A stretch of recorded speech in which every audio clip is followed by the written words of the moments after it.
Good afternoon, everyone. This afternoon is follow-up of the practice of a Green Tara. You have received the empowerment, and we've been doing the puja in the mornings. And now, this afternoon, we will first do the practice of the Sadhana. This is you got two texts, the Sadhana of Kadirevana. Sadhana is a Sanskrit word which is the means of attaining, means of becoming a tireless mother for all sentient beings. We are busy being tireless selfish. And we have to, we should be tired by it by now. Tired of being selfish, aren't we? So we should take up selflessness like that of our mother Tara. So sadhana means how to become selfless Tara. Of course, Tara is selfless, anyway, but to become Tara, it takes a lot of effort. You have to first unbecome your selfishness. You have to be disgusted with that. You have to renounce that. And in Buddhism, we talk about renunciation a lot. People renounce home, people renounce jewelry, people renounce cigarette, people renounce wife, but still no renunciation. They're just as window dressing. As long as one still remains self-centered, so real renunciation is self-centeredness. All suffering comes from self-centeredness. Even if you renounce all the others, if you're still grasping to I and me, then the suffering remains untouched, let alone cause of it. So therefore sadhana is a means of unbecoming selfishness, and then becoming, here in this case, Kadirivana. Kadirivana means, Kadriya means acacia, Vana means forest, so acacia forest. Green Tara is a goddess of the bush, goddess of particularly W tree. W tree is lots of bush, you know. So Kadrivana means she is forest dweller in the acacia grove. Acacia is a particular wood. So Kadrivana is it's not a particular tradition. Kadrivana is just Tara's residence.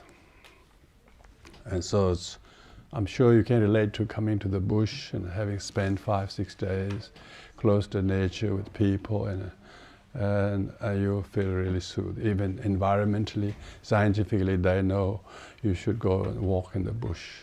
So we can relate to it. So goddess Kadrivana Tara. So how to become a forest dweller? Forest dweller, one who is away from the hustle and bustle of selfishness. We are so stressed by selfishness. We think we are stressed by people around us. Probably we are, because they're just as selfish. I mean, one selfish person is bad enough. Why do you need so many company of so many? So most people can't renounce this, the centrist selfishness. The centrist selfish is us. So therefore, sadhana constitutes unbecoming of self. Whether it's Manjushri, whether it's Vajrasattva, whether it's White Tara or Hair Vajra, whatever you do, it's all about unbecoming. This comes to the very central doctrine of Buddhist teaching of no self. No self is not a denial of a self, but rather affirmation of a good, selfless person that we can become. And we run out of models. And Tara is the model. Tara is probably the real tireless ambassador of Tibetan Buddhism, Vajrayana Buddhism in particular. And because Tibetan Buddhism is the one who carries the lineage of the Tara, it has fostered its growth like no other time. Atisha saw it.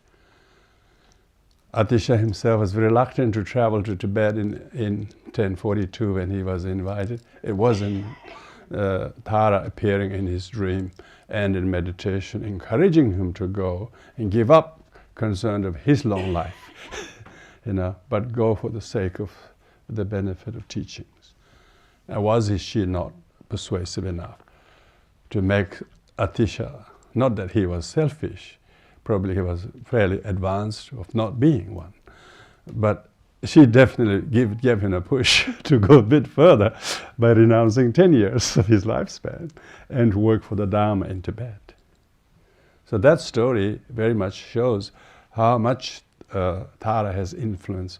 We were talking just this morning about how Tibetan Buddhism grew from strength to strength, even a little bit of a difficulty with the evil king, how it was revived, restored by coming of Atisha.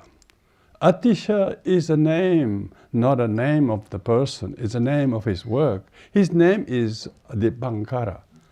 He earned the name Atisha after going to Tibet. Nobody knew about Atisha in India because he never had that name. Atisha means incomparable. So the name was given to his successful work in Tibet after paying heed to Tara, not worry about his long life, but risk 10 years of his lifespan because of the harsh weather or condition there. He wouldn't live long, but his going there will greatly extend the teachings in Tibet. Then only posthumously he earned the title Atisha. You don't see the word Atisha in his writing. He never says that. He never wrote a piece in signing Atisha because that name was given only much later, maybe centuries later, if maybe decades later, not much, because of his extraordinary work that was incomparably enhanced by the Tara practice. So he indeed became what you call selfless Indian master who went as far as, I would say, in a really deserted place of Tibetan landscape. It's very, very sparsely populated, very high altitude. Very few people can survive, even those who live there, let alone a subtropical resident of Bangladesh. But Atisha went there because he actually became selfless. He taught the Kadamba teachings of putting others before yourself, and therefore become selfless. Real selflessness is not about emptiness of you, but fullness of doing for the sake of others. So this is the reason why Tara practice is very famous, and not just one or two traditions, across all Tibetan Buddhist tradition. Everybody's got that praise to 21 Taras on their lips. No wonder why they have it so widespread. Like a carving on the rock, it never disappears. Tara's work has never sort of failed to inspire. Even in this 21st century, the spread of Tibetan Buddhism could not have happened without the female deities like Tara existing. Buddhism hasn't really inspired as many as the teaching has a capacity because of its our male-dominated kind of a monastic kind of a language that is very sexist to the other. Almost majority people after a while don't find a foot to put in because it put down the other gender completely down, saying either they are subclass or they will not get enlightenment in a female body, and so on. List goes on. But in Vajrayana, we don't say that. We say that everybody's got a Buddha potential, and particularly through the work of Tara. Tibetan Buddhism wouldn't be anywhere near it is now if it wasn't the female deity practice like Tara. This is my commentary, if I may be very wrong, which I often am. So therefore, of course, we have many of you who've been practicing Dharma for a long time. I'm sure there were things that Dharma has enticed your taste, and you have got to realize of truthfulness. But had it not the female deities, definitely that atheist Buddhist religion have very little to attract, except to become another kind of people who walk off the main religions. We have even people who study dry Buddhist philosophy and call themselves Buddhism without beliefs. And they think they could practice Buddhism without having any beliefs. Definitely they will not practice Tara. But Tara practitioner is very much theistic orientated. It is not the doctrine of existence of a supreme creator, but nevertheless the role of a feminine principle of a selfless mother who nurtures all orphan-like children, sentient beings. And that is the role we are trying to become. So when you practice sadhana of Tara, you try to take the role of a selfless mother who puts children, sentient beings, before herself. And that's one that we all fail to do. Repeatedly, your problems are caused by selfishness. If anything else is just a secondary, but central cause of problem is selfishness. So therefore, the becoming sadhana is to become Tara. So to become Tara, you have to either be empty of self or have some totally a new start. You know? You can't build a building like here unless you bulldoze this one. So I'm afraid, if you agree with me, you have come here to be bulldozed. You didn't feel it during the empowerment, you should feel it during the sadhana. If you felt during the empowerment, you do it better than that. You try to redo it every day, try to bulldoze the ego and take the role of Tara, build a beautiful citadel of Tara, the selfless mother, and then try to honor that bodhisattvic principle of putting others not as a more important than you, just like you are a mother and everyone is your children. That's the quality we are talking about. Buddha himself did that. He gave up everything. He basically became Tara. He gave up everything, from his palace, from his life, whatever role, position, status, but sat under the tree simply for the benefit of sentient, until he won Bodhi, which means enlightenment. Enlightenment is selflessness. Really, bodhicitta means the heart of selflessness. There's no enlightenment if the self continues to linger and hover on its own plight. So all happiness stems from selflessness, all suffering comes from the opposite. This being the case, becoming Tara is basically conceiving bodhicitta.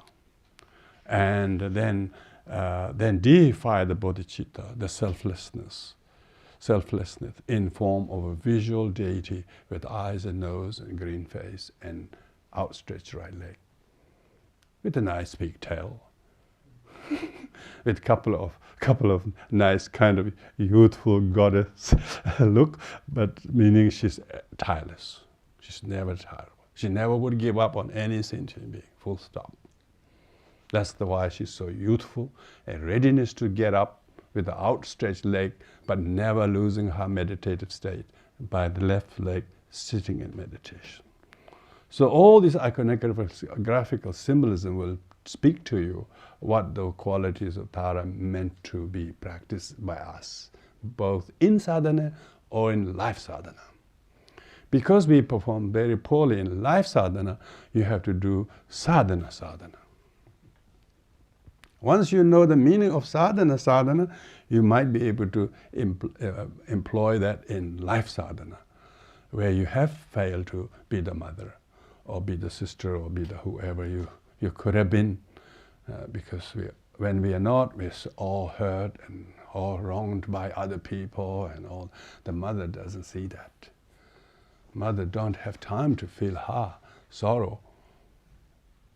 Those of you who have been a biological mother know what I'm talking about.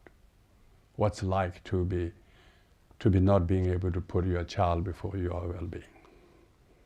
It's almost unfit to be a mother. But most mothers are more fitter than any mother. All of the stress, anxiety, and suffering all came because they put their children before themselves. They do have the intent, but they don't have the wisdom. They still think it's because of my child. If it's other child, it wouldn't worry. But with Tara, it's everyone is your child. So it's not just one or two. It's not a single digit or even 2 digit. You have infinite sentient beings are all your children. So you have to be inclusive of that, particularly when we say all sentient beings, particularly those who we treat with contempt. They should be mothered even more dearly, because it is with them we have many unresolved karmas from the past. Obviously, that is indicated by the difficulties you're facing. Those with whom you have some nice kind of relationship are not really the challengers. They will not make you to grow. They will probably fail to you to grow. So, but if you don't have the Tara, if you don't have a becoming of Tara's quality, you wouldn't see that in the role of the challenger, role of the difficult people in your life as the real cause of your course to grow. So, Tara is saviors, one who rescues from yourself drowning in the pool of sorrow, of selfishness, but willing to swim in the pool of sorrow of others and not trying to run away from it. And that is Tara, saviors. So when we do the meditation, that's exactly you have to feel that, and then we just go through the process of becoming that. And the sadhana is meditating yourself as Tara. In the puja that we do in the morning is where you don't become Tara, but you visualize the Tara as a front generated, and then do the praises, offerings, and so on. So you will be able to see the kind of different levels of self-generation and front generation. Because generating anyone as a high, lofty entity as Tara, be it front or be it yourself, is just a matter of choice. Because if you can create the pure quality of Tara in presence of whom you, and then make offerings of praise to them, some people find that a little bit easier because of the theistic connotation of there being someone to whom you pay and worship and make offerings, and who may then fulfill your wishes. Because a lot of people's mentality suit that, because they don't see themselves as a deity at all. Even though you have the offer, that the offer is there, but very few has applied for it. They just fill the first few pages and then left unsigned. Take empowerment this time, took empowerment last time, but they're still hasn't quite become taking the role seriously, because they always externalize the deity, or either culturally or something. They never thought that is the ideal you that you wish to practice as a Tara. So the more time that you can practice sadhana, that much you will rehearse that and then employ that in post-meditational being Tara, and then apply in all thoughts, deeds, and actions. So a retreat like this is an opportunity to do the sadhana. So now we will do the sadhana, and this is just a little sort of prologue for the sadhana might help us to what constitute becoming Tara. So turn to page 2 of this book. There's a Sadhana of Kadirvana Tara. And this we'll do the practice first. Okay, on page 2. So first is the refuge and the generation of bodhicitta, which both of these we will do 3 times each.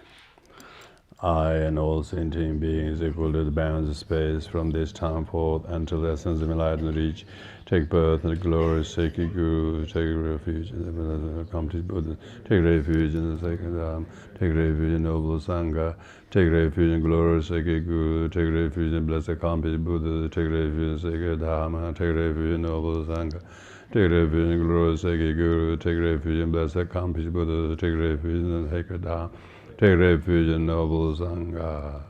For the sake of all sentient beings, I must attain the development stage of perfect Buddha.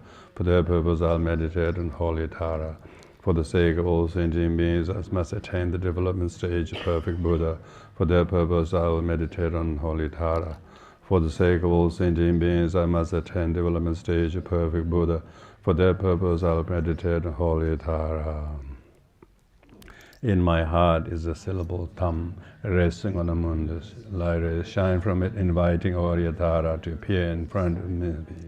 She is crowned by the Guru in the form of Amitabha and surrounded by assembly Buddhas and Bodhisattvas as well as 21 Taras form. Om Vajra Zamanja. So you do this one. Right hand, left hand touch like this at your heart. Right hand, both like this, fist. And then right one touch on the left, and then when you say Om Vajra Samaja, you snap the finger. Om Vajra Samaja. Now pay homage. Namo Guru Be Om Vajra Aryada Sabare Varebe. So that's paying homage. So now make it. Next is offering. Amarya Dara Zabare Vare Banja Arai Gampadyan Pushpen Dube Aloke Gande Navidi Shabda.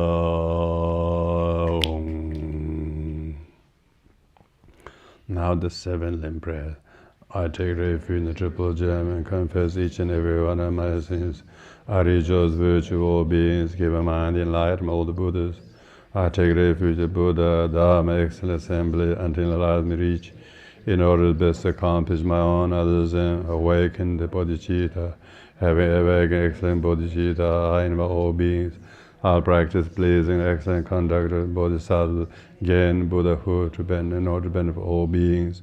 I take refuge in the triple gem and confess each and every one of my sins. I rejoice the virtue of all beings, give a mind in light from all the Buddhas.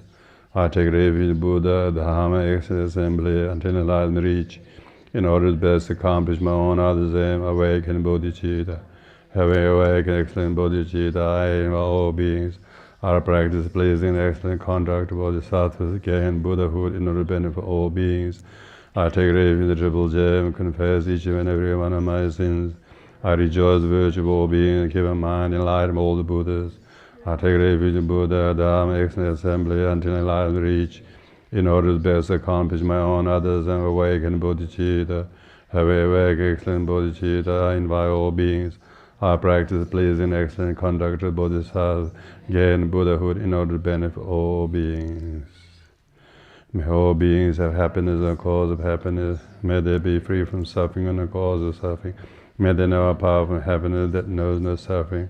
May they dwell in equanimity, free from attachment, aversion, those near and far. So that concludes all the preliminaries. Preliminary really is the preparation. Everything, whatever you are doing, if your preparation is good, then the main thing happens very well. So the preliminary constitute of taking refuge in bodhicitta, which is a common foundation all Mahayana Buddhist practices.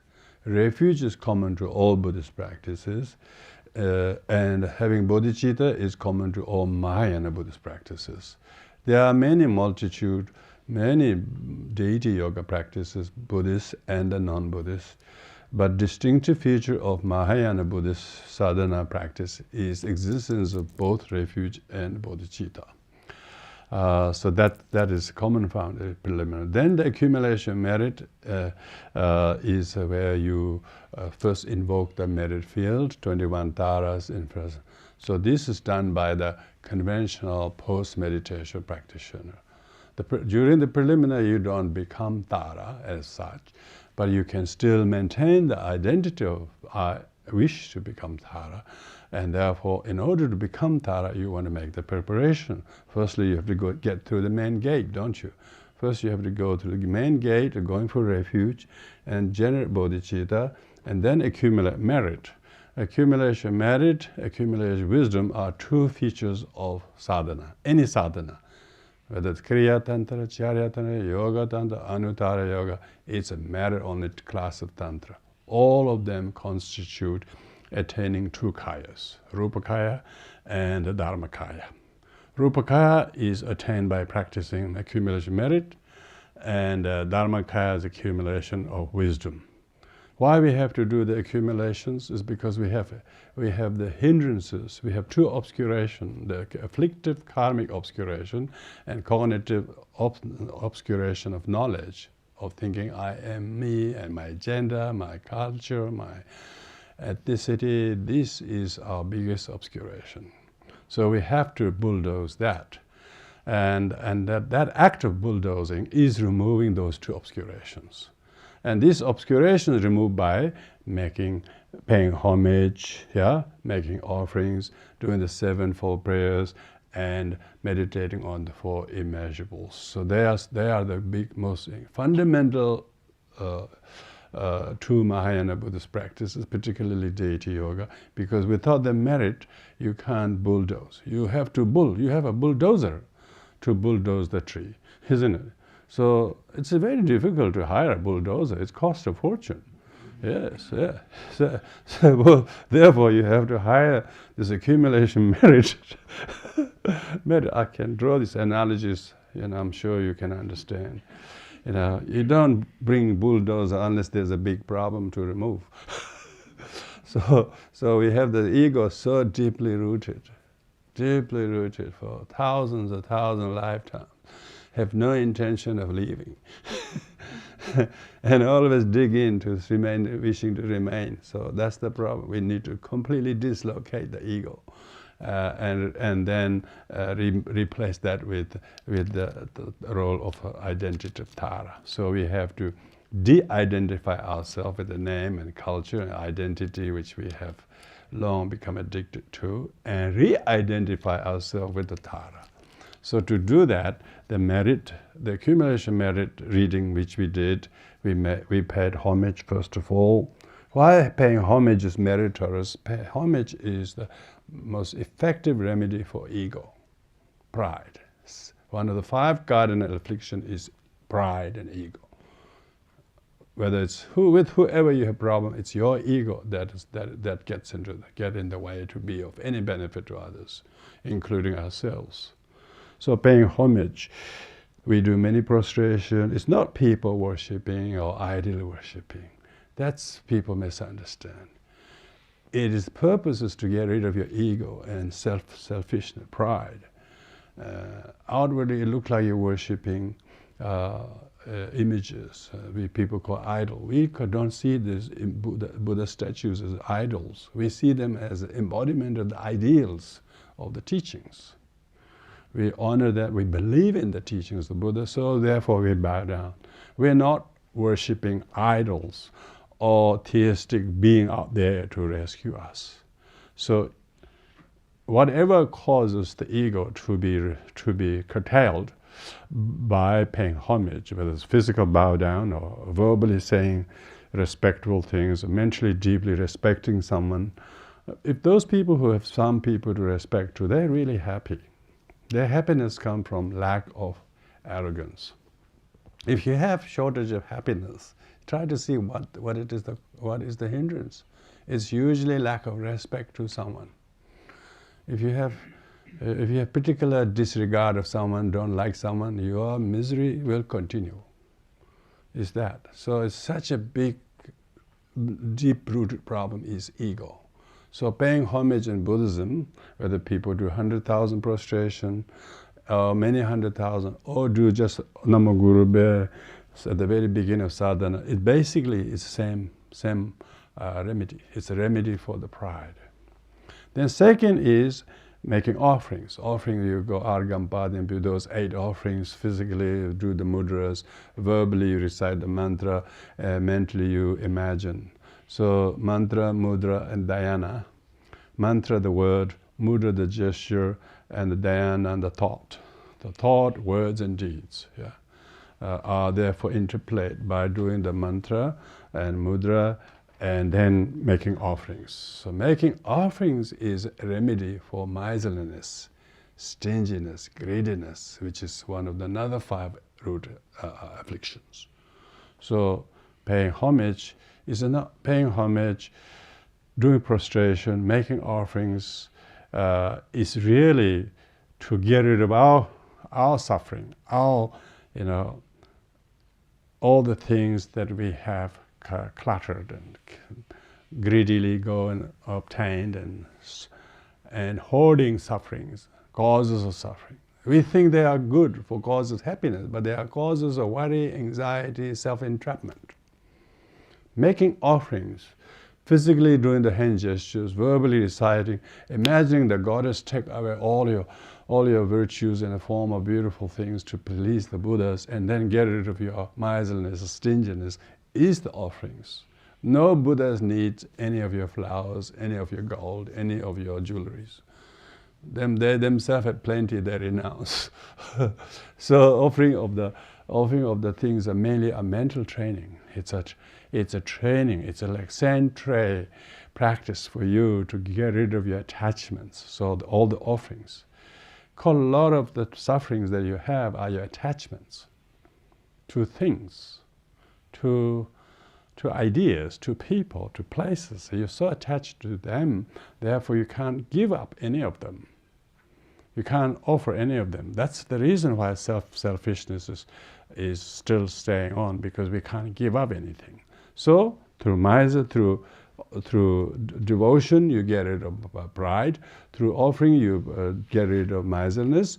And then you go to do the 7-fold prayers. 7-fold prayers consists of confession. First is confession. Confession is an honorable act of transforming negative karma into positive karma. There's no negative karma that become positive otherwise. There's continue to remain negative. But the only way to turn negative karma into positive is confession. So confession is the first. And confession confession or non-confession means resentment. So lots of people have resentment towards each other, thinking they wronged me, thinking they didn't do this to me, and then litany goes on, back to the square one, always resenting each other. And you wouldn't believe how much a true origin of suffering the resentment is. Forgiveness, confession is the remedy, is the medicine. So in sadhana, you actually practice dharma. See, Tibetan Buddhism is not some ritualized practice. It's actually making you understand dharma, and you are rehearsing them through hand movement. You are actually role playing that I'm going to get rid of these difficulties. And if you know the meaning and contents and theory and application of the sadhana practice, then your hand movements, or your gestures, your posture, your mantra, your recitation, all become cause to develop the concentration. Your concentration becomes focused by the understanding of the mantra, of the offering, mudra of the hand gestures of the offering, and the dhyana of the thought that need to support this outer expression, physical and verbal expression, the practice. So that's when the Vajrayanas are not always sitting still, quiet. We're a pretty noisy group, We have bells and trumpets and cymbals and everything, as well as moving hands, and particularly those, if you're sitting next to a long-armed one, watch out. You may be elbowing each other. It's very spectacular, huh? Thanks very much. Here, of course, a small group. You can watch all those Tibetan Buddhist practice. They're a noisy bunch. They're all just practicing to rattle off their problems, to shake off their practice by a good drumming. Drumming is an incredible therapeutic thing when you drum. it drums up something that you would not have thought of getting rid of otherwise. Be that during the empowerment ceremony, or the ritual, or yourself beating the drum, it really wakes something out of you. And when you put the thoughts and mantra into it, you know. So, of course, when you're doing sadhana, you don't rattle the damaru or ring the bell very much, but at least there's lots of snapping goes on. In one instant, get rid of that. When God, you offer and you wish that problem between you and that other person, you just let it go and make peace with them. You know what I mean? If you understand the Dharma, then use the mantra and mudra are the methods that are applied. The Buddha said the teaching is the path. How do you practice the path unless you walk? And when you do rehearse quite a few times, and then you have the merit of losing the resentment towards that issue about that towards him or her, and you no longer have this heavy weight that was hanging on your shoulder quite a long time. All of a sudden, you just realize that Tara's blessing has enabled you to sever that resentment, and you totally have forgiven them, not because they were the wrongdoer, because you haven't been forgiving them. That's the wrongest of all wrong. How do you right a wrong? Not by thinking they are wrong. Thinking that what I can do not to continue this problem and further on. Confession. So first of the 7 limbs, it's confession. And if you find yourself quickly apologizing to each other rather than letting it drag on days, weeks, months, that's what the sadhana is telling us to teach. Whether it's a week or month or whatever, you think somebody else should have forgiven you. Why don't you forgive them for not forgiving you? Try to give them a surprise. It's not a question of who's more wrong, but who's more right to help the other. I'm sure they will be delighted by your creativity.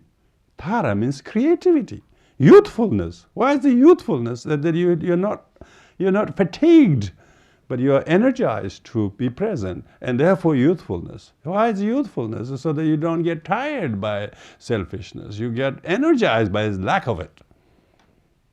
By confessing, either in front of Buddha or to them or in prayer, you will make space in you. You will make space. They say, give me space. Exactly. You will be giving that space when you're doing the sadhana wholeheartedly. You're not doing this for yourself. Remember, you're doing this for the sake of all sentient beings who are languishing in similar pool of suffering. And so your purpose of doing is incredibly big kind of purpose.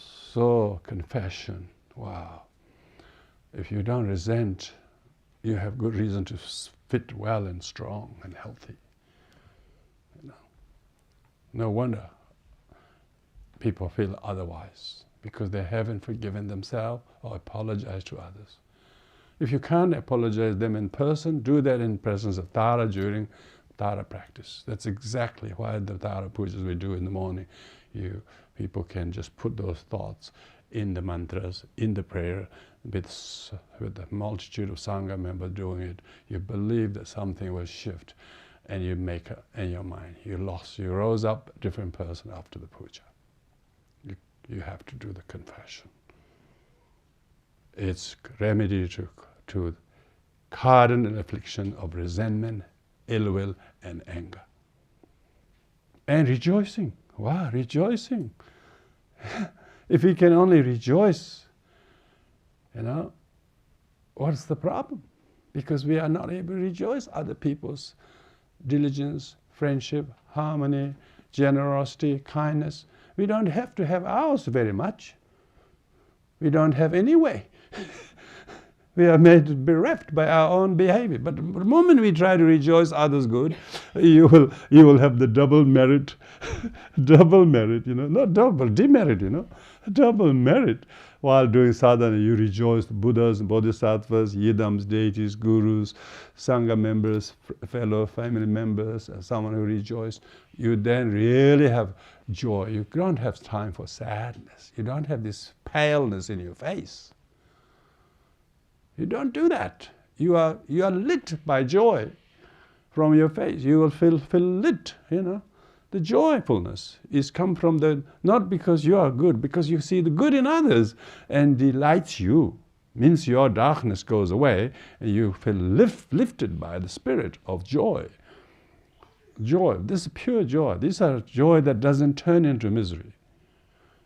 Joy that comes from material things, mundane things, contaminated things, only short-lived. They're just suffering of change.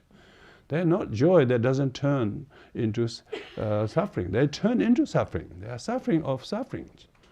But when you have joy of lack of resentment and joy of thinking kindly towards other people and not being judgmental to other people at all. People, if you have rejoicing capacity, you don't know how to pick on other people's perceived flaws. What a waste of energy that it is. So you don't do flowing out, counting or looking and picking on other people's flaw when you have your own to do that. It's more flow to pick on other people's flaw. So what's the point of picking flaw by flaw? I thought we were trying to be flawless. What's the point of picking flaw on top of flaw? That's called bakchak in Tibetan. Propensities is just multi-layered flaws. They're so sedimented, they wouldn't break. So we are trying to break the sedimented flaws of ourselves by rejoicing the goodness of others, rejoicing the quality Buddha. We're praising praise Tara quality, 21 Taras praise 12 times during the puja. If you do the praise, just praise to 21 Taras wholeheartedly each day on your lips, I'll tell you, something will shift you. Yeah. That's exactly what Atisha was told. You just keep reciting this praise on your journey to Tibet, and all obstacles will be useful obstacles, and your journey will benefit so many people. And all the Tibetan Buddhists give credit to Atisha for the Dharma that we have today, as well as to Padmasambhava and all the others, but so that's why we need merit. We need positive stock of good deeds. And by paying homage, making offerings, confession, rejoicing, rejoicing. Wow. Then third is ultimate bodhicitta, meditating on the emptiness of self, emptiness of things, and not really become too pedantically worried about what's wrong, what's right. Just try to nullify the dichotomy of the extreme problems. Go to the middle way. If you go to the middle way, is ultimate bodhicitta. They don't call ultimate bodhicitta in conventional Buddhism, they call it middle way. The middle way is ultimate bodhicitta. You're not going to extreme rightist or extreme leftist. You are giving up the extremes of both and therefore choose the centrist. Madhyamika is centrist. It's a centrist because it doesn't see the right and left, exclusive. They are more mutually inclusive. They are mutually dependent. They are not mutually exclusive. They are mutually inclusive. But yet, people who don't understand the centrist view, they're called extreme rightist, extreme leftist view. Whether it's right or wrong or him or me, all these things are a lack of centrist view. That centrist view is ultimate bodhicitta, third limb, meditating on ultimate bodhicitta. Then the fourth limb is taking refuge, which we already did at the beginning, the refuge.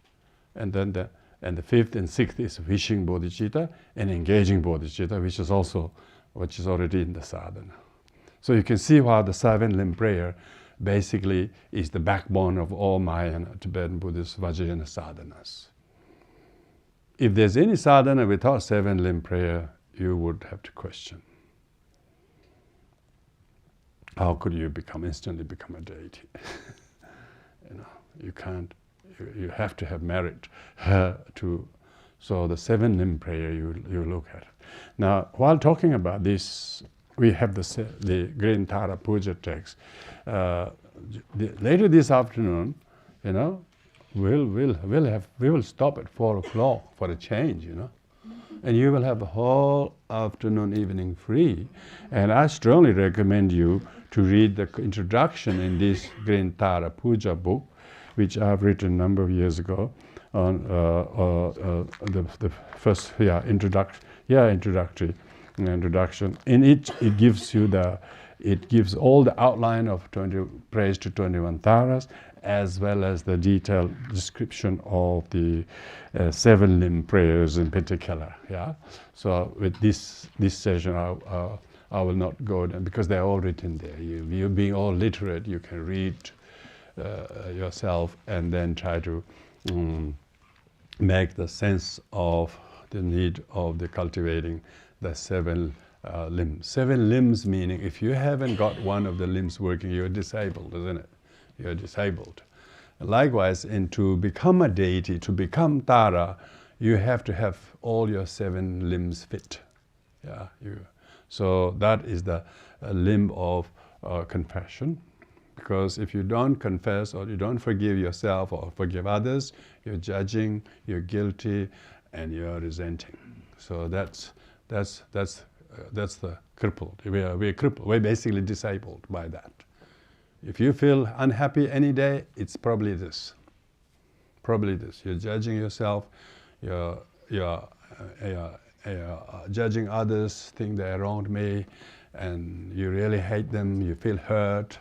You feel hurt. The people say when they're hurt, I feel, oh gosh, they feel hurt thinking what the other person did. They don't realize that it's because they're doing poor me, Because they're doing poor me. And then the person we think they did that to us, we don't even know what the hell he's talking about. But we think it's all he did or she did that hurt me, But that is why you're miserable, because you're not apologizing, you're not forgiving yourself or forgiving others, you're instead resenting them or feeling guilty what you didn't do or whatever it is the case. It's so much is the cause of the suffering. That is the true origin of suffering. True origin. Buddha said truth of suffering, truth of its origin. Because origin is harder to recognize, It's the wrong origin, wrong. We are always wrongly sourcing. It came from here, came from there, when it actually came from this. Came from resentment, poor me. So that's why when you do the confession, you have to have this understanding. Buddha said, teaching. Buddha Dharma is a teaching. Teaching is to make you to know. To know means to realize, this is what I need to curtail. This is how I need to remedy. This is what I need to tara.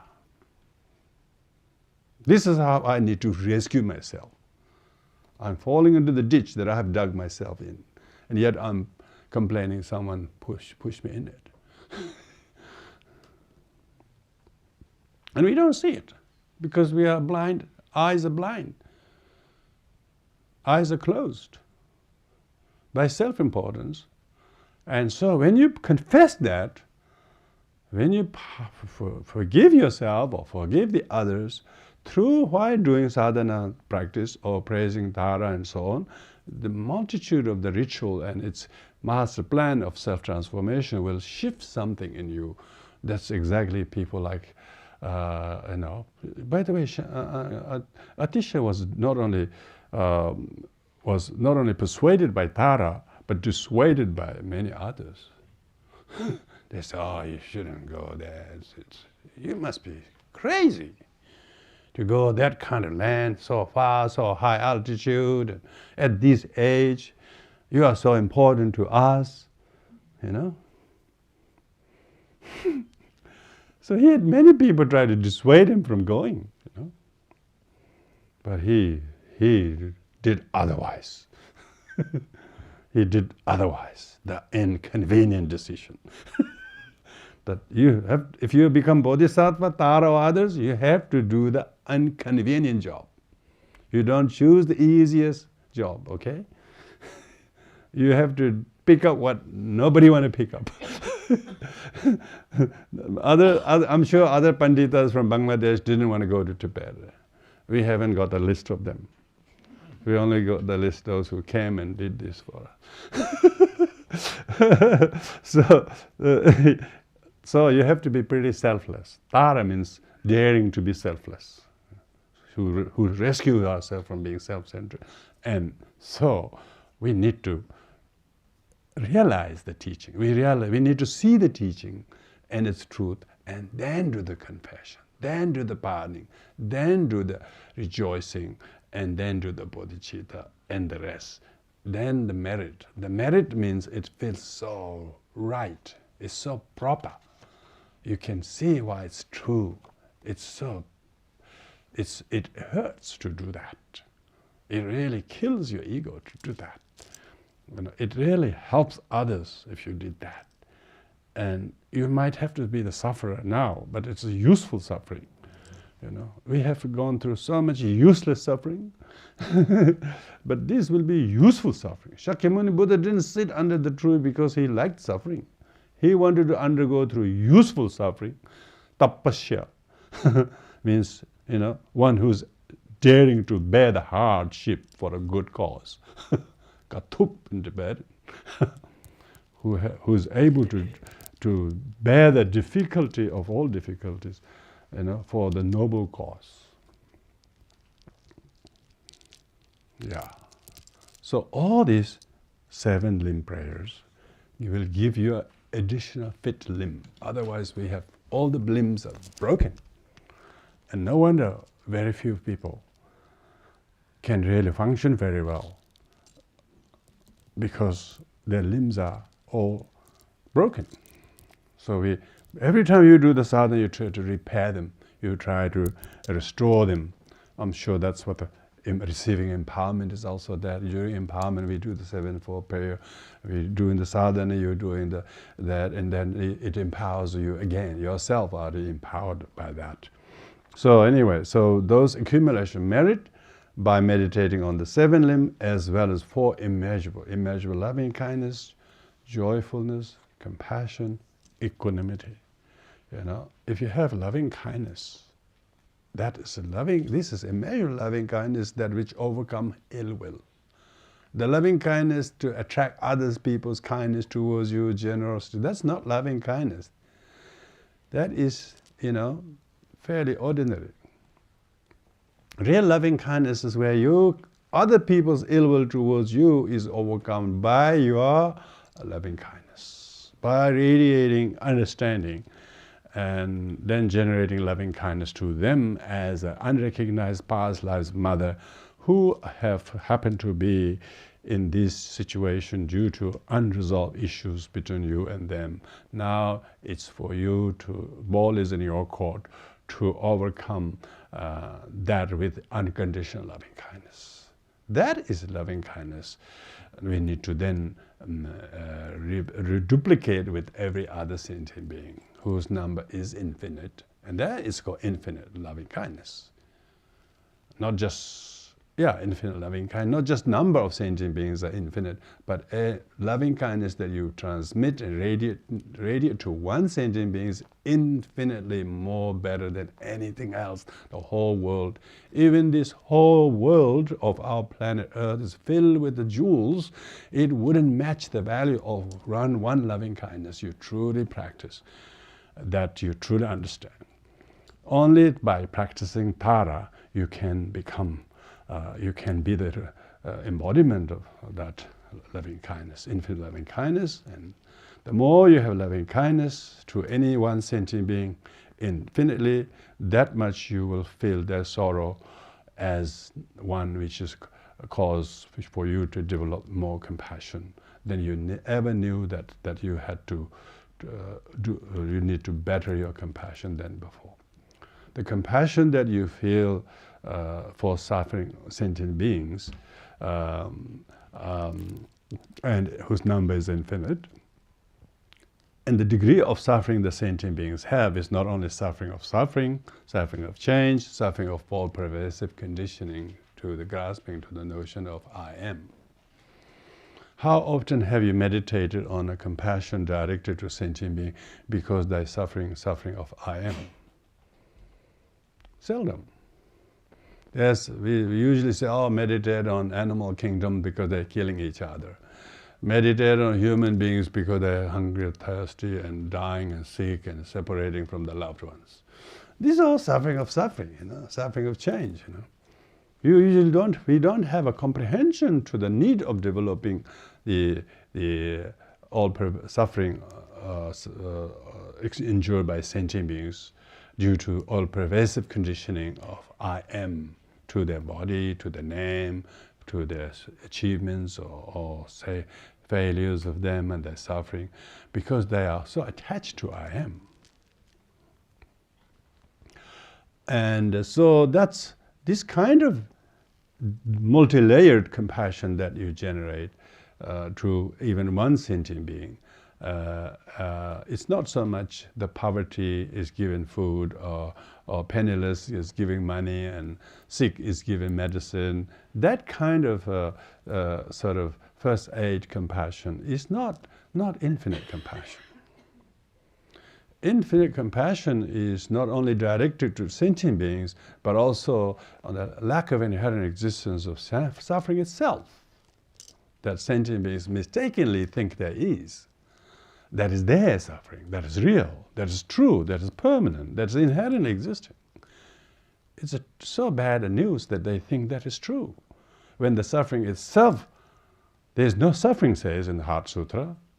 There's nothing to be gained in the Heart Sutra, says. When it says that, it's because you have to have infinite compassion to understand the lack of inherent existence of truly existing suffering, that is permanent, and not knowing that sentient being suffers. Not because suffering is terrible, because they don't know. It actually does not exist as it does appear. So therefore, the deeper the understanding of the types of suffering, visible and hidden and very hidden sufferings. Most people don't come to see you to talk about hidden suffering. They don't even know I have hidden suffering. Do you want me to tell you? They have manifest sufferings. Look, this is me. This is what he did this to me. Look, this is. They try to show some physical proofs that you have suffered. so cute, isn't it? And they try to look at that you definitely have suffered. They look at the physical proofs of sufferings. Nobody is showing compassion to someone who is suffering from very hidden cause of suffering, which is all pervasive conditioning of grasping to name and gender and me and mine, and he's doing this to me, and that is so your compassion can only improve when you know the depth, the difference between suffering and suffering of change, and all pervasive conditioning sufferings. So therefore, when we say, may all beings be free from suffering and the cause of suffering, you can spend time, hours on meditating on that, and could not get up from that seat until you have some kind of inkling of what it constitutes to be meditating on compassion. So when His Holiness makes you to sit, say maybe 3 minutes or so before the empowerment, he asks you to meditate on any one subject or object, So you should do that, It doesn't have to be a flower, it doesn't have to be Buddha. Just meditate on that and try to wake up to that. Anyway, so in any case, so with immeasurable compassion, and when you have both immeasurable loving kindness and compassion, then you have really immeasurable joy. The joy that, because immeasurable loving kindness and immeasurable compassion get rid of enmity and ill will, and violence and aggression in you, in thoughts, words, and deeds. No wonder you feel joyful. Your joyfulness comes from absence of ill will, not from winning lotto, or you have some people treat you very specially. These joys are just superficial and artificial. Real joy is absence of ill will, absence of discontentment, absence of craving, and attachment. These are the real joy. Joy, well, what we call joy, that does not be turned into suffering. So joyfulness. Yeah, joyfulness. This kind of joy is when you say, I have Dharma, just think that how much Dharma means to you, and if you really have a joy that you have Dharma, doesn't matter what you don't have anything. You can lose everything, and they are not a loss; they are a gain. You have a joy of not having to own anything or possess anything or be anything, where you're free from enmity and attachment to things. That's the joy of glowing as a practitioner, ordained or lay. They can really show how much joy there is in the contentment and simplicity and selflessness. Joyfulness. That joy is very infectious. If you see His Holiness Dalai Lama radiating his incredible presence, it's because he has he may have gone through various challenging things personally, but he's not that person we think he is, because he's not a person, remember? He's realized personlessness. Because of that, he's radiating joy. Wherever he goes, he feels the joy. The whole stadium is filled with the joy by it that he feels. Why? Because he embodies that, and he actually lives that every day, in spite of all the things that his people or others go through, because they're not his. He hasn't got his people. Whole samsara is his world. If you suffer one local things, one entity, one ethnicity, you're not bodhisattva. You're not Indonesian bodhisattva, you're not Tibetan bodhisattva. You have the bodhisattva means the one who embraces all sentient beings, whatever color, gender. So joy that practitioner carries, that undiminishingly make them strong and vibrant and positive, is because they don't do the opposite of joy. They're not cold, they don't feel badly done by anybody. However cruel someone is to you, you don't see that at all in itself or by itself. It just is interdependent origination of things, whatever we ourselves imply it to be. It appears that way. Itself doesn't exist anything from its own side. Because they have such sight. You only see the things according to the sight you have of. If you have no insight, you couldn't see the inside, because you only see the color of it. That is projected, none other than the deluded mind. So joyfulness and equanimity, yeah, of course you will have equanimity after that. And do you have to become Tara? After all that, not. So that's why then the main meditation is meditating on the emptiness self. And that's where, once you recite the mantra Om Shunaya Bhajana Vajra Swabhava Atma, you basically, now you have completely meditating on Dharmakaya, the emptiness of all. You cannot meditate on emptiness unless you have merit of all the above to comprehend. Then you recite the mantra. So let's do that now on page 4. Do the main meditation. You recite the mantra, and which says, I am, from the very epitome of the Vajra nature. Means, what is the Vajra nature? Means empty. Vajra means indestructible. The real Vajra is emptiness. So this is a substance Vajra. The ultimate Vajra is your mind.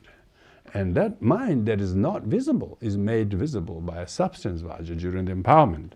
So here, Vajra nature means adamantine nature. Adamantine nature is emptiness. I am epitome of empty nature, the awareness of emptiness. The awareness of the emptiness is awareness of the emptiness of self. And that then remains in that state of Dharmakaya, yeah? Because you're now able to understand in state of Dharmakaya, then you manifest Rupakaya in the form of Tara. And then the rest is just deification of all the above in the iconographic expression of the Tara's form and so on. Okay, let's recite that. Om Shinaya Jana Vajra Swabhava Atma Gom. From the state of emptiness appears a lotus from a syllable pam, and a mundus from a syllable a, above which is a green syllable tam. From its complete transformation, I appear as holy Tara, her body as a green color emerald, with one face and two arms. My right hand is in a gesture of perfect generosity. My left hand holds stem of blue lotus at the heart, with the petals opening next to the ear. Half of my hair falls freely. A rest hand bound in 5 tresses, adorned with silken garments, jewel ornaments. I'm sitting in a posture of ease, with the right leg slightly outstretched. At the forehead is an Om, at the throat is A, and the heart is Hung. Light rays shine from the Hung, inviting all the Buddhas and Bodhisattvas, all in the form of holy Tara. Om Vajra Zaman Za Wo Va.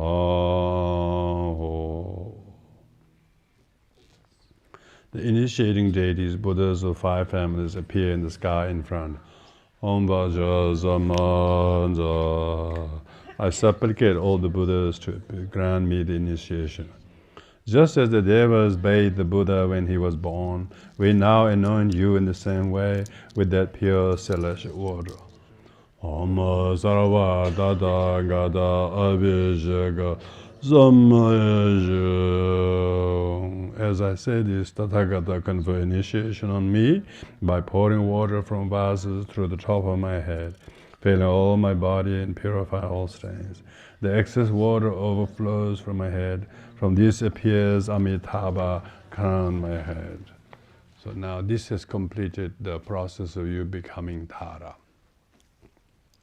You become Tara from the emptiness, because you are empty of existence of a conventional person. Your consciousness that realizes the emptiness of self, instead of dwelling in that emptiness of nothing, has deliberately manifested. The emptiness has manifested as a deity of the wisdom of selflessness. First as a lotus, representing relative bodhicitta. Second as a moon disk, as the ultimate bodhicitta. Third as a syllable tam, the consciousness of Tara. So all the deities starts with the syllable pam becoming the lotus, and the syllable a becomes the moon disk.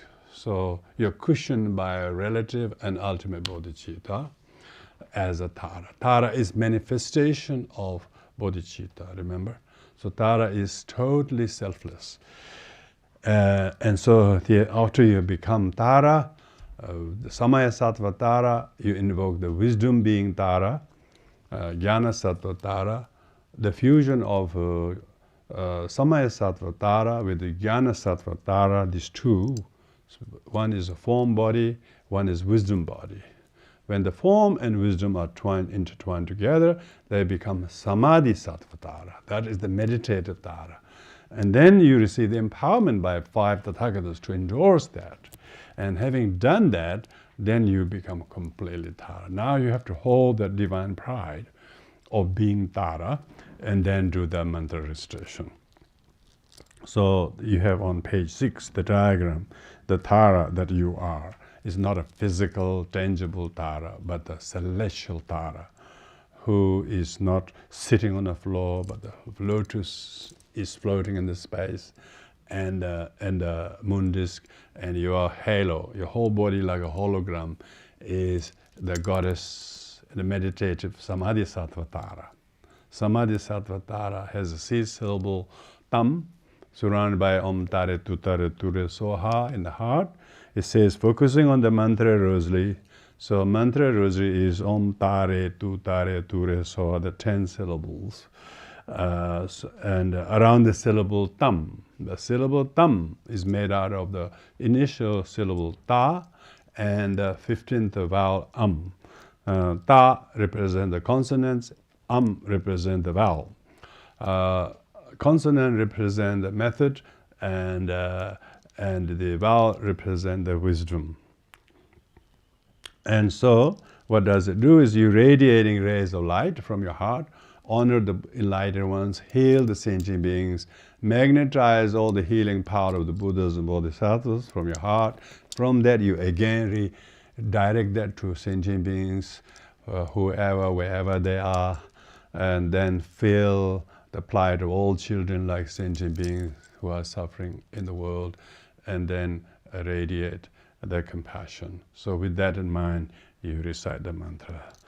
So you should do the recitation. Let those people in who have just come in. Om dare du dare du rezo va dare du dare du rezo dare du dare du rezo va dare du dare du rezo dare du dare du rezo va dare du dare du rezo dare du dare du rezo va dare du dare du rezo va dare du dare du rezo Andare du dare du rezo, andare du dare du rezo, andare du dare du rezo, andare du dare du rezo, andare du dare du rezo, andare du dare du rezo, andare du dare du dare du rezo, andare du dare du rezo, andare du dare du rezo. Andare du dare du rezo, andare du dare du rezo, andare du dare du rezo, andare du dare du rezo, andare du dare du rezo, andare du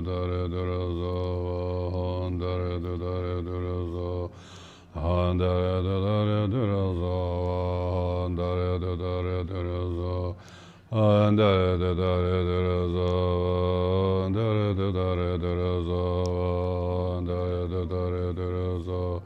Andare du dare du rezo, andare du dare du rezo, andare du dare du rezo, andare du dare du rezo, andare du dare du rezo, andare du dare du rezo, andare du dare du rezo, andare du dare du rezo, andare du dare du rezo, andare du dare du rezo. Andare du dare du rezo, andare du dare du rezo, andare du dare du rezo, andare du dare du rezo, andare du dare du rezo, andare du dare du rezo, andare du dare du rezo, andare du dare du rezo, andare du dare. Andare du dare du rezo, andare du dare du rezo, andare du dare du rezo, andare du dare du rezo, andare du dare du rezo, andare du dare du rezo, andare du dare du rezo, andare du dare du rezo, andare du dare du rezo. Andare du dare du rezo, andare du dare du rezo, andare du dare du rezo, andare du dare du rezo, andare du dare du rezo, andare du dare du rezo, andare du dare du rezo, andare du dare du rezo, andare du dare du rezo. Andare du dare du rezo, andare du dare du rezo, andare du dare du rezo, andare du dare du rezo, andare du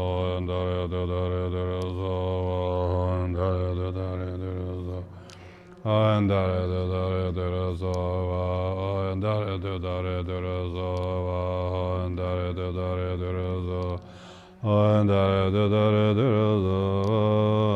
du dare du rezo, andare du dare du rezo. Dare du dare du rezo, dare du dare du rezo, dare du dare du rezo, dare du dare du rezo, dare du dare du rezo, dare du dare du rezo, Andare de dare de rosa, andare de dare de rosa, andare de dare de rosa, andare de dare de rosa, andare de dare de rosa, andare de dare de rosa, andare de dare de rosa, andare de dare de rosa. Andare de dare de rosa, andare de dare de rosa, andare de dare de rosa, andare de dare de rosa, andare de dare de rosa, andare de dare de rosa, andare de dare de rosa, andare de dare de rosa, andare de dare de rosa, andare de dare de rosa. Andare da dare de rosa, andare da dare de rosa, andare da dare de rosa, andare da dare de rosa, andare da dare de rosa, andare da dare de rosa, andare da dare de rosa, andare da dare de rosa, andare da dare de rosa. Andare de dare de rosa, andare de dare de rosa, andare de dare de rosa, andare de dare de rosa, andare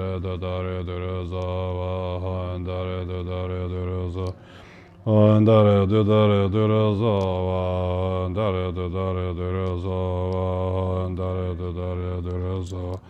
Andare de dare de rosa, andare de dare de rosa, andare de dare de rosa, andare de dare de rosa, andare de dare de rosa, andare de dare de rosa, andare de dare de rosa.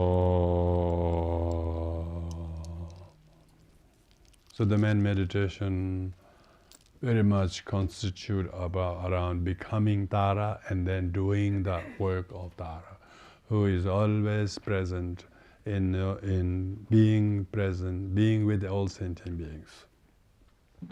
And the reason is that she has the need to be the nurse, the mother, the carer, the selfless carer. And therefore, recitation of mantra that she does is to constantly not to lose the concentration and not to be intimidated by discursive thoughts. So the mantra is just like a sight to keep your meditation on. Like if you don't have an object to focus on, you can't see what you're looking at. If you're not reciting mantra, the mantra meaning the guarding that mind from discursive thoughts, mano tara. Tara means to guard or protect from mind's wrong discursive thoughts.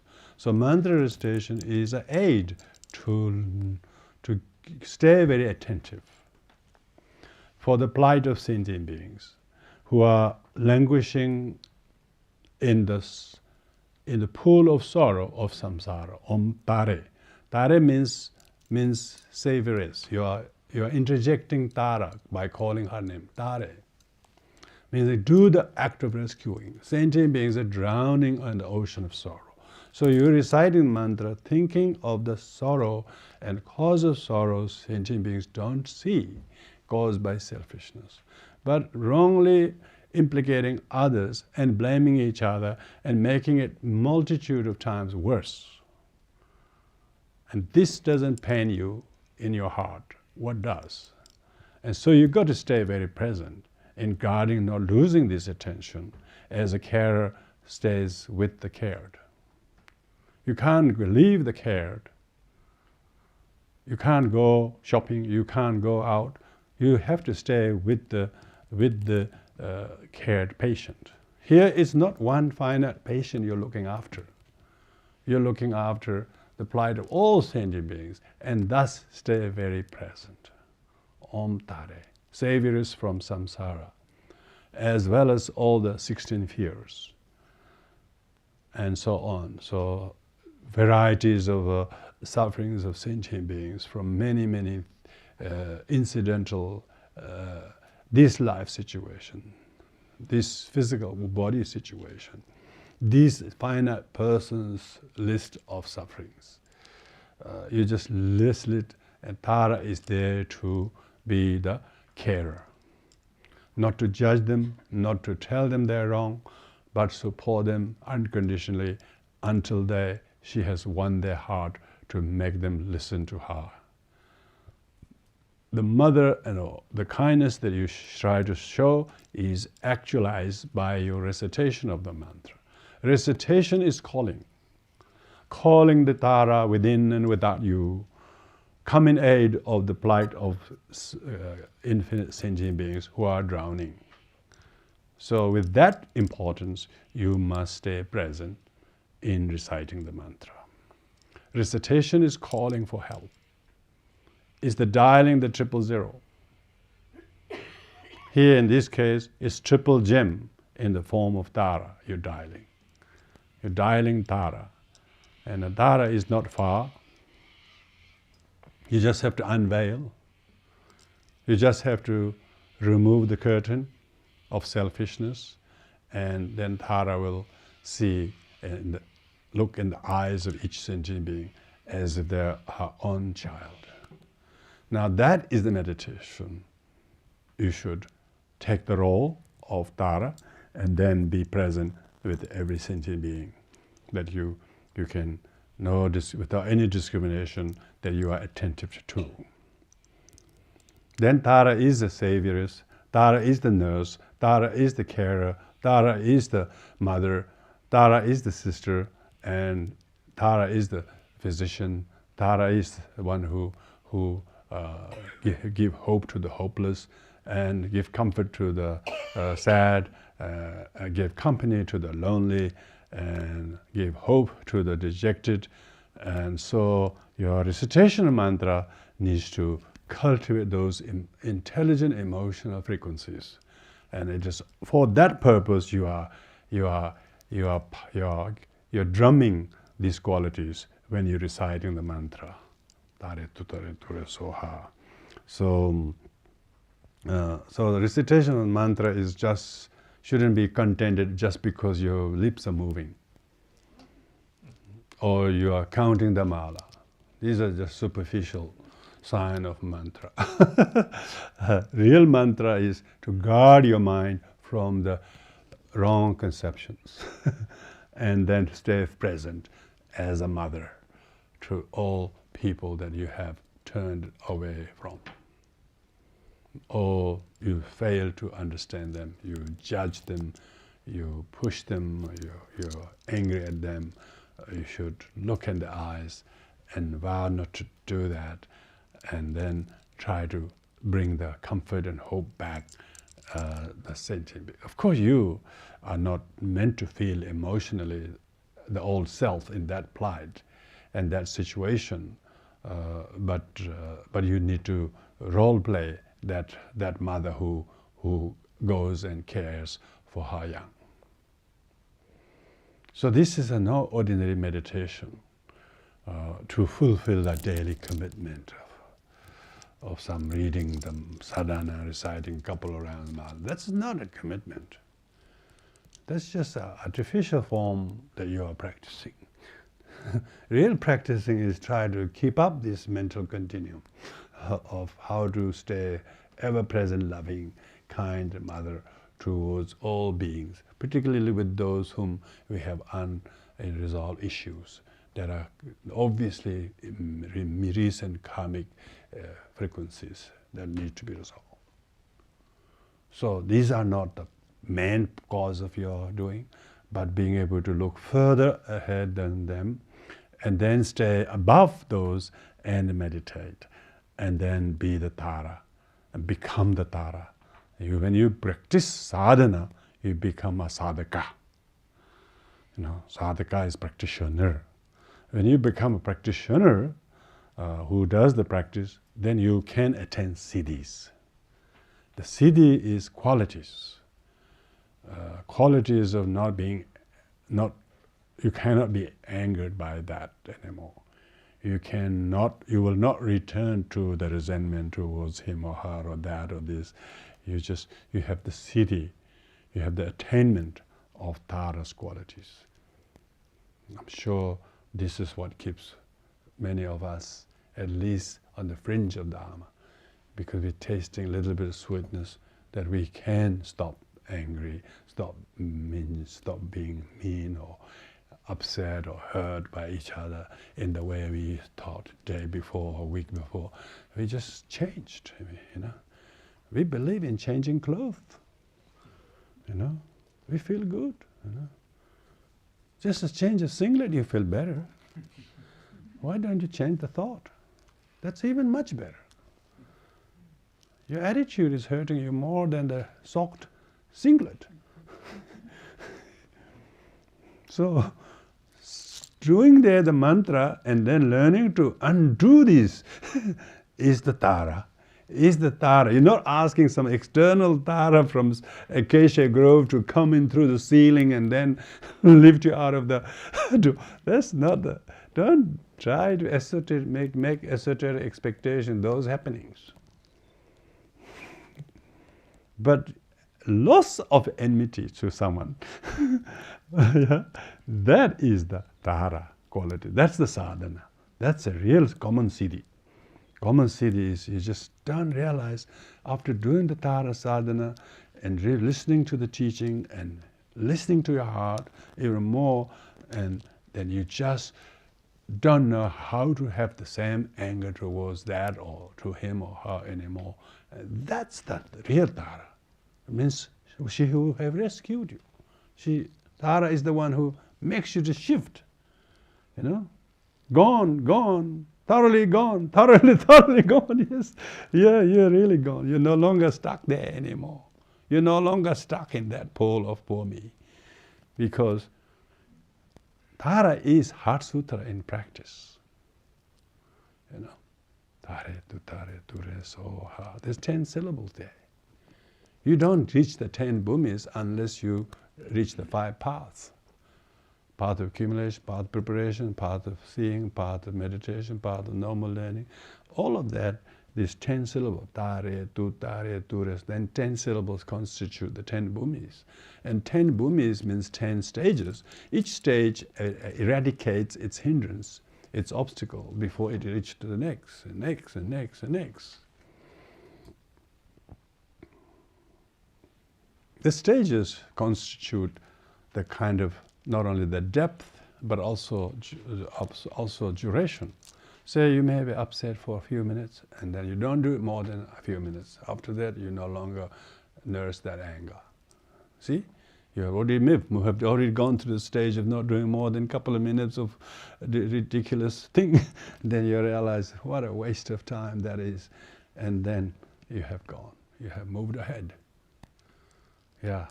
Therefore, keep having Tara mantra on your lips when those are not shifting. Not just on the cushion. You might be in the middle of, making your hot buns, but you never know whether you are just having a hot bun or something else on top of that. You can see the shift. Your mind can gain realization at least expected places and times, Tilopa, Naropa realized the truth when Tilopa's sandal hit on his face. So there are no odd waste moments. If you are alert, you can gain realization what Tara means. And have you really felt some kind of Tara-like quality in you as a result of that? It just unveiled the character of ignorance that you previously couldn't see things very clearly. And that's what you are invoking. That's what you're calling. Om tare tu so om tare tu tare. You're calling this incredible shift and change and modification. Be that Tara mantra. So when you do Vajrasattva mantra, when you do Red Tara, you do whatever mantra, they all have ultimately same purpose with a temporarily slightly different angle. Tara to allay all fears is called, because we live in such a fear-ridden place. The world is made out of fear, all the time. 16 fears in those days, but right now we got more than 16 years. So before we finish off this time we have, because you have lots of time this afternoon to read this part of the book, but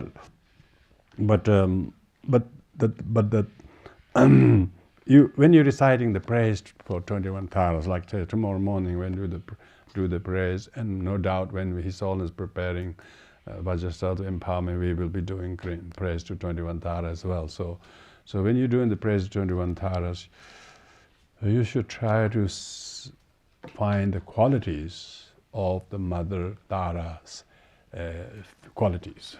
Of course, here the qualities of Taras are listed because there are 21 verses. Each of the 21 verses correspond to one of the qualities. Although it is attributed to 21 taras, as if there was this a specific quality of each of the taras, that's not the case. The quality, the 21 quality of tara is just a short list of the qualities of every tara. Every tara.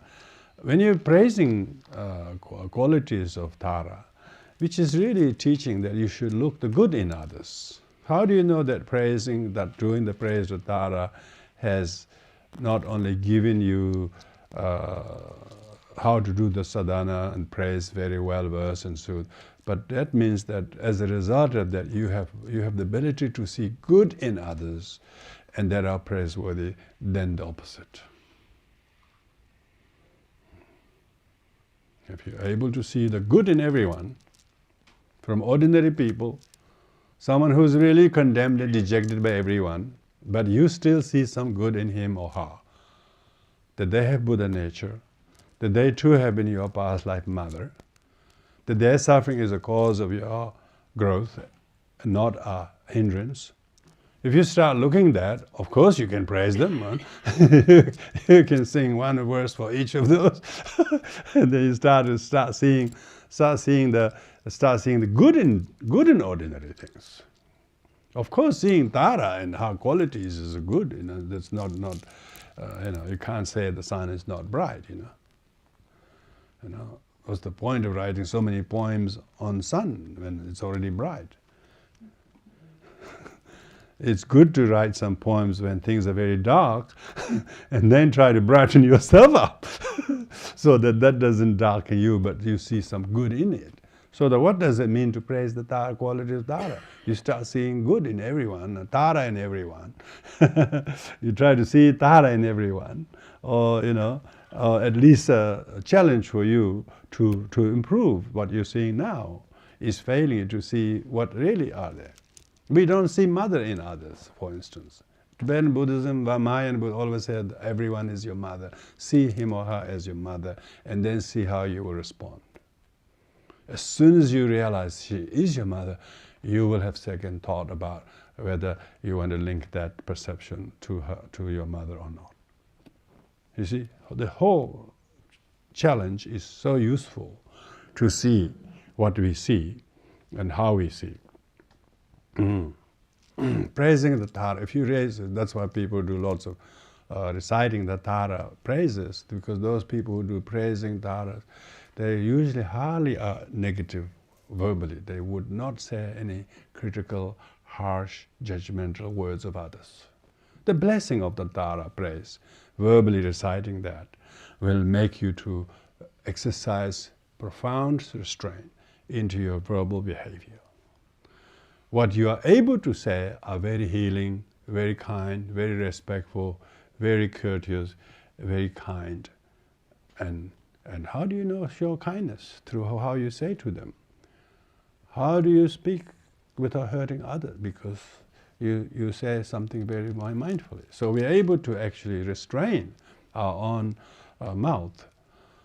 By reciting Tara mantra many times, it will restrain you from the wrong habits, and it will train you in the good habits. It will entreat the good in you, it will retreat the bad that is there. And these are the siddhis. These are the siddhis. You don't attend siddhis unless you do sadhana. You don't finish university degree unless you finish all the units. You have to do all the units. Still, you don't get enough mark. So you have to do all the points of the sadhana, whether it's mantra or mudra or dhyana or the feelings, the intentions, all of that. When you put the quality attention and intention and retention of all of those, then it's not something just sits on the cushion, but outside the cushion you are able to employ many of the activities of Tara, many of the characters of Tara, you know. That other people's negative treatment of other people's kind of negative things does not negativize you. You have this membrane, if you like, that doesn't allow you to negativity others to stick on you. You see, you have the membrane that other people's negativity makes you to radiate your own compassion to almost to destroy the negativity of others, a lack of inherent existence. Because there's no negativity that is negative from its own side. Negative is only a negation by us that it is good. Then it's become negative. The act of negating that they are good makes them look negative. So it's our own act the thing appears. Thing becomes what we do to it. Itself does not exist from its own side negative. They don't say, I will do the negative thing to you. They say, I've got a suggestion to you, or whatever. They don't say, I have a negative thing to say to you, come on. They don't say that. They like to say very constructive advice. But for them it's constructive. For us it's destructive because we are in that kind of very wonky situation. But if you're very, very positive, there is no negative in the thing. You know? It's only in our weakness, our kind of lack of coherence in us. Our incoherence makes ourselves very easily vulnerable to do that. We become vulnerable to be offendable. When we are not offendable and vulnerable, the thing itself becomes positive. Stamina of your stability or lack thereof. That is the Tara. That is the quality of Tara. That's it, sadhana. Sadhana, reading these texts from page to page every day. Who want to do that for nothing? You want to do that every day for nothing? You want to have some reasonable changes outside the cushion by doing the Tara. And I'm sure that's like people like Atisha has proven that is the record of the blessings of the lineage. That is what flows in the teachings and practices. So, this session today is largely on green Tara practice. Of course, green Tara is only the color green. Green is a multitude mixture of yellow, blue, and the rest of colors. Green has a meaning of multiplicity of the appearance of the Tara to suit the people of all levels of intelligence. Usually we are not so easy to go green, you know. We always have one bias to one. Green is which is more kind of available, nurtures, they call it. Because Kadirivana Tara dwells in the acacia grove, forest. She's there to nurture sentient beings. So the green color represent the grove or the forest or the bush setting in which Tara dwells. Tara don't have fixed address.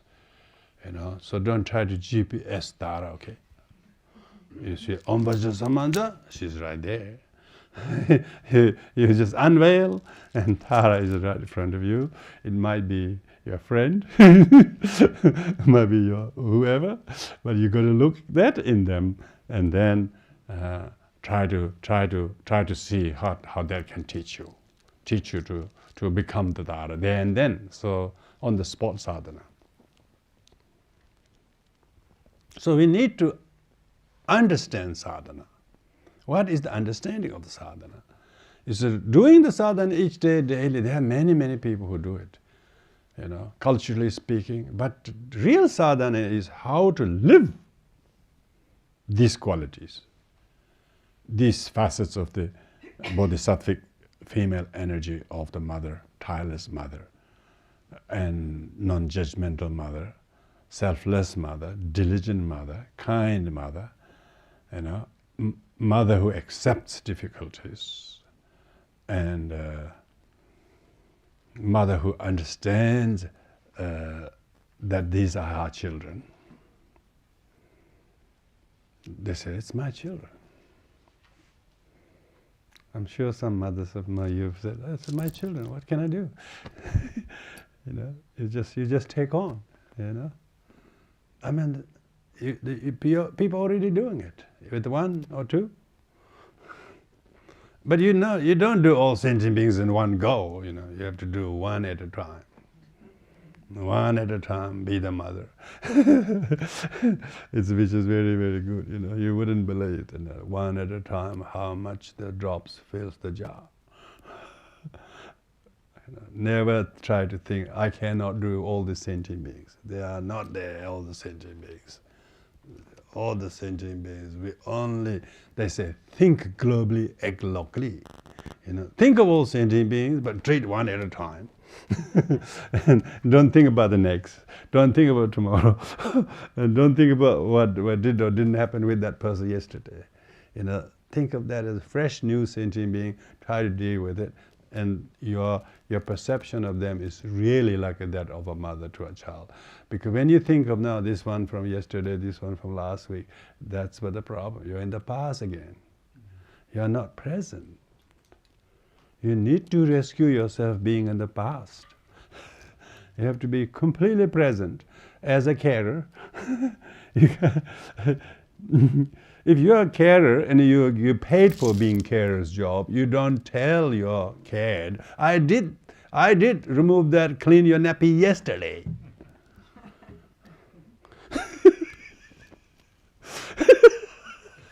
You would lose the job if you did that.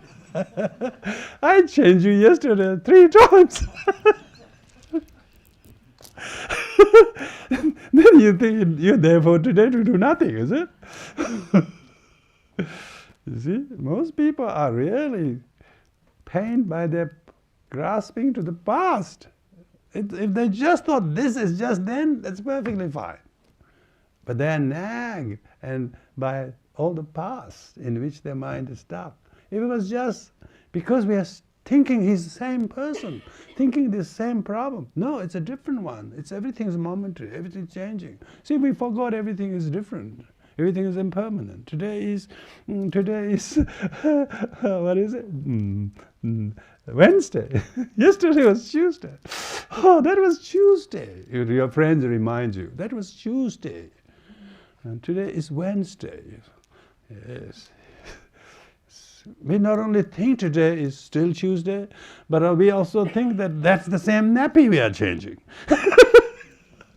Then you didn't change the nappy at all. If it's the same nappy, you put the old one back on him. See, that's the sogginess of your problem. You're changing, but you're putting back the old nappies, See, this is why things got so filthy. Yeah, I don't know where that analogy goes, but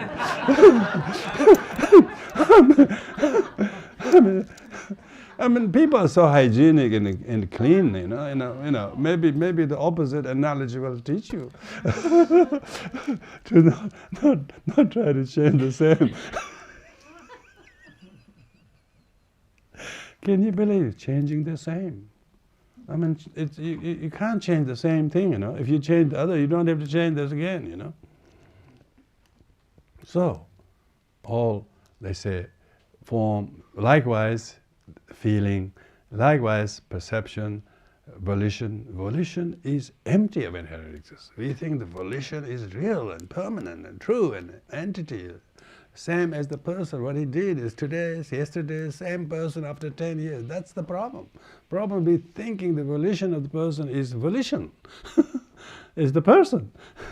volition of 10 years ago, what the person did is not the person today, thank goodness.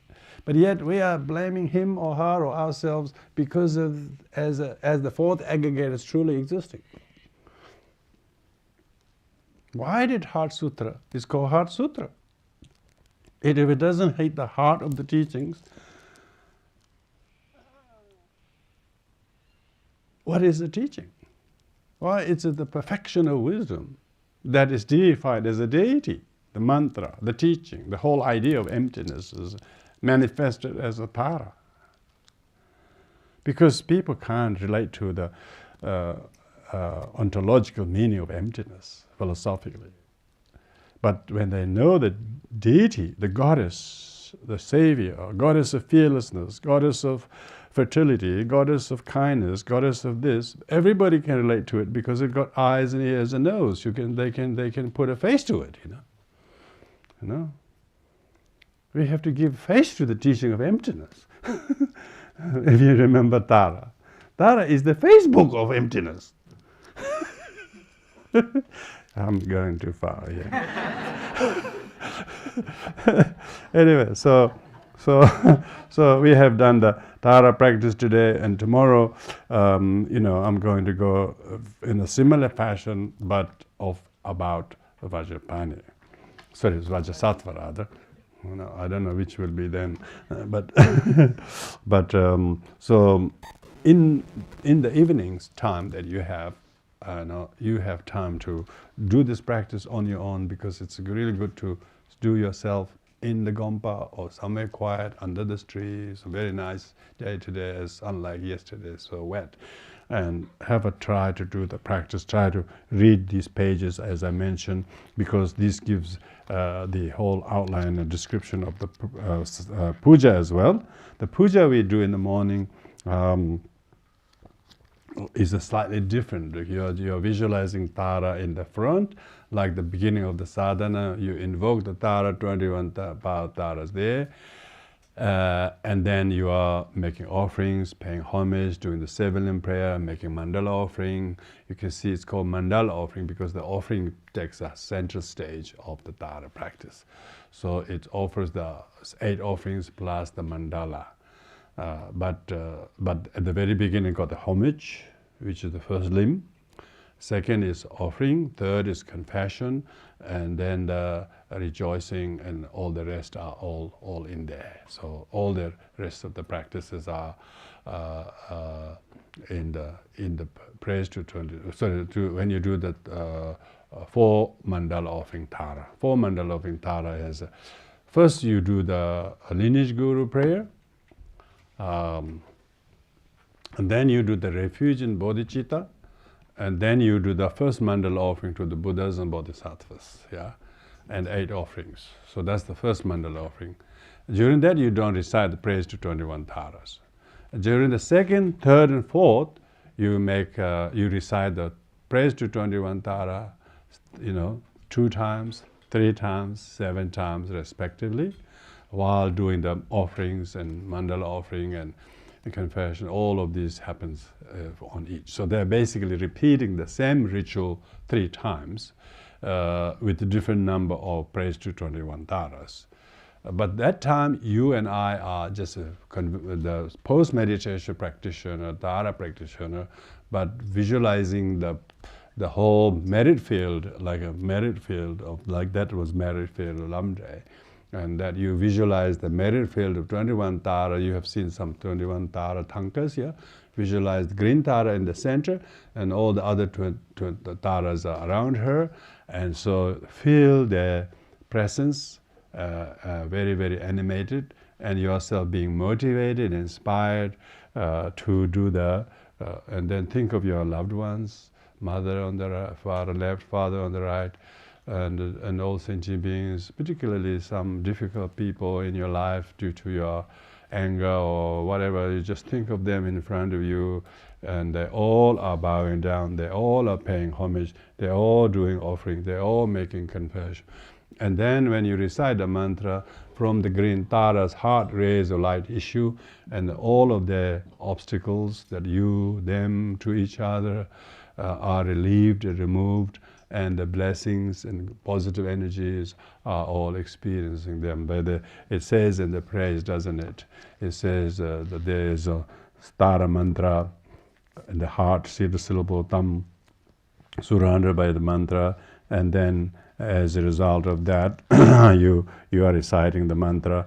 All sickness, every difficulties, people have physical, mental sickness. Lots of people got mental sickness of anger, ill will, and resentment, and poor me, and sadness, and of uncertainty, or doubt. These are really, really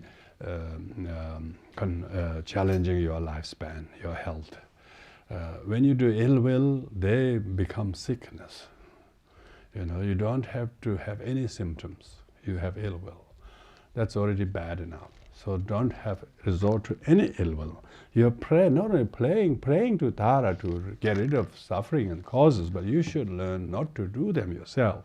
And so that doing the mantra in front of Tara is not just you, but for all sentient beings. You yourself as a practitioner is now the leader. You're just telling everybody, come over here, we all get help, come over here, join me the practice, we all benefit. Come over here, you should try this. I've been really struggling a lot, but after I practice, look at me.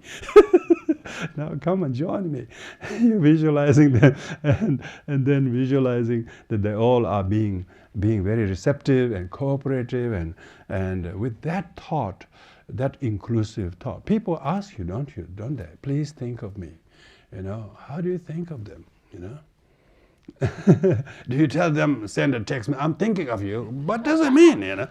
What does it mean? I mean, bring them in your practice, and that's really, really think of all, not without any exception, and then put them into your thoughts and prayers. And that's what really constitutes the siddhi of being able to, accomplishment, being able to do for others, not just for you and now and today, but for others in the future and so much more. Then your sadhana doesn't feel like a daily burden, doesn't feel like a daily kind of commitment. It's like a joy. That's the most important thing you can do without costing an arm and leg, but getting new ones. I mean, who needs an arm replacement? Who needs a knee replacement? Who needs a hip replacement?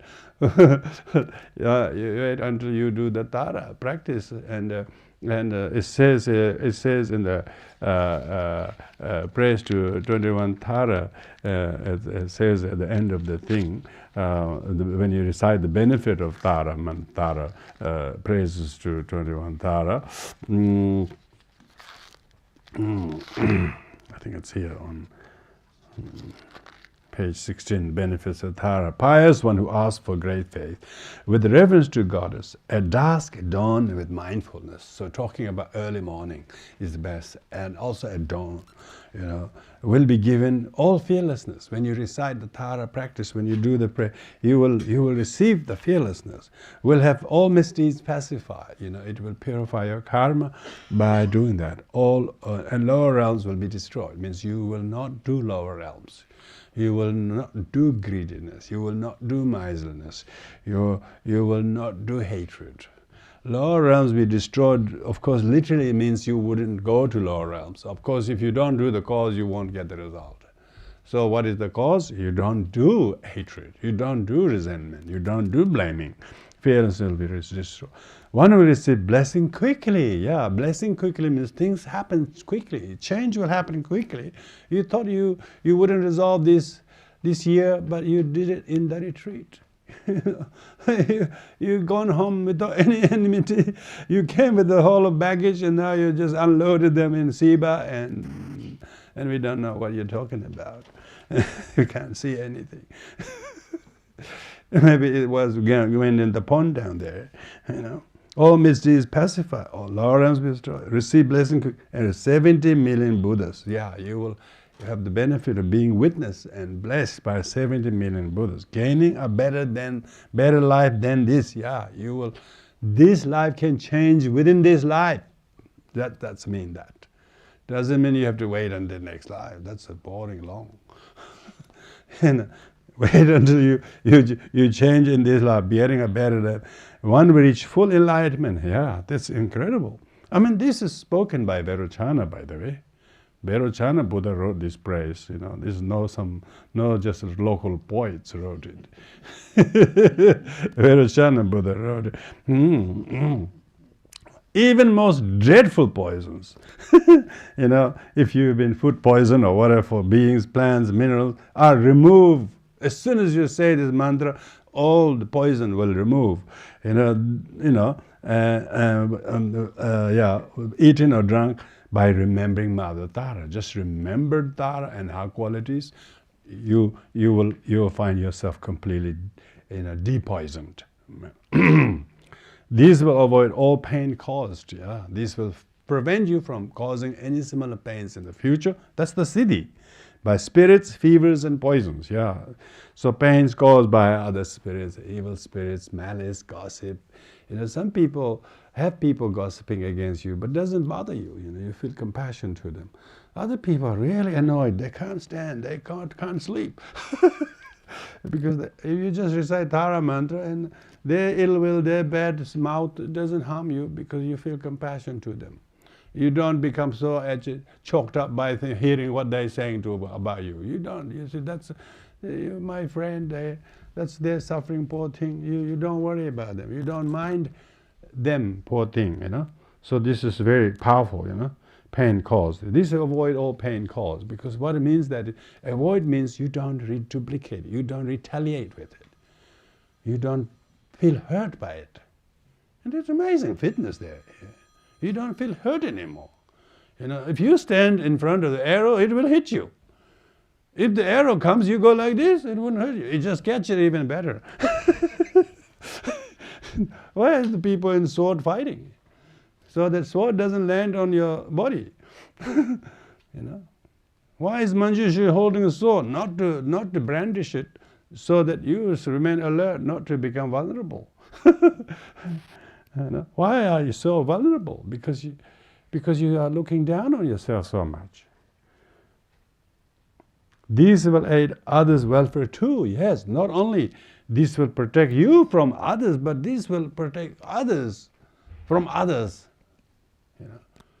Because if some others are falling before you, then you get harmed too. But why you are so affected by that happening is because you're too attached to them and you're against them.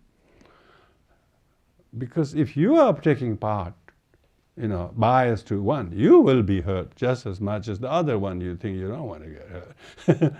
But when you are able to, this will aid others well for too. You will have benefit. Maybe you had to sacrifice a bit, but it was a useful sacrifice. Yeah, you suffer for a good reason. Atisha went to Tibet not because he enjoyed living short, but because he wanted to benefit the extension of the longevity of the Dharma in Tibet. And it says, Tara is all, one will get a child, one's wishes for a child. If you are a mother who doesn't have a child, couldn't bear one, Tara is goddess of fertility. Some people are childless mothers. Some people have really reported when they praise to Tara, practice Tara, young newlywed couples have been blessed with a child, and ever since their life has never been different. And a child can be a great cause of joy as well as difficulties too. But a lot of the time there's a lot of joy in the parents. You can see without those children, their life will be pretty empty. So wealth, and as well as wealth, and because wealth of contentment probably is the real wealth you're referring to. Wealth will be gained. One wishes, I don't think you need wealth in Australia. You got too much. You just need contentment. Contentment. And the best wealth is called contentment. If one prays 2, 3, 7 times. So they're talking about the 2 is the 2, 3 is 3, 7 times in the ritual. They do praise to 21 Tara 12 times altogether. By obtaining one, all one's wishes, you will fulfill many wishes. All obstacles all be allayed. It doesn't mean non-existence. You don't see the obstacles as a cause of as impediment for your growth, but they become cause of your growth. Bodhisattvas wish problems. If they didn't have difficulties, they'd have a very unproductive day. Bodhisattva didn't conquer any, surmount any fears. They didn't do a bodhisattva thing, So it says here, so when one is praising to the Tara, it's one thing, there's one thing, but then you need to see that qualities, however small qualities, you try to see the good in others, no matter how flaws of the person manifest due to their karma and habits, you will have compassion to them, but instead you see the good qualities of them on the other side. And that's just incredible, really. It rescues you from judging them. It rescues you from throwing stones at them. It makes you feel they too have strong, good points. Let me not judge them harshly as I have my own. Doing that is a flaw of a flaw already, and that is the Tara. That is the real quality of Tara that one is practicing. So this book praised the collection of virtue, which is a full praised 21. The Tara Puja, which we've been doing each morning. Please take time to read the introduction part, at least, that I mentioned later this evening. So with this, we will conclude with the dedication of merits. Thank you, everyone. Om Bade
So that's the standard dedication merits.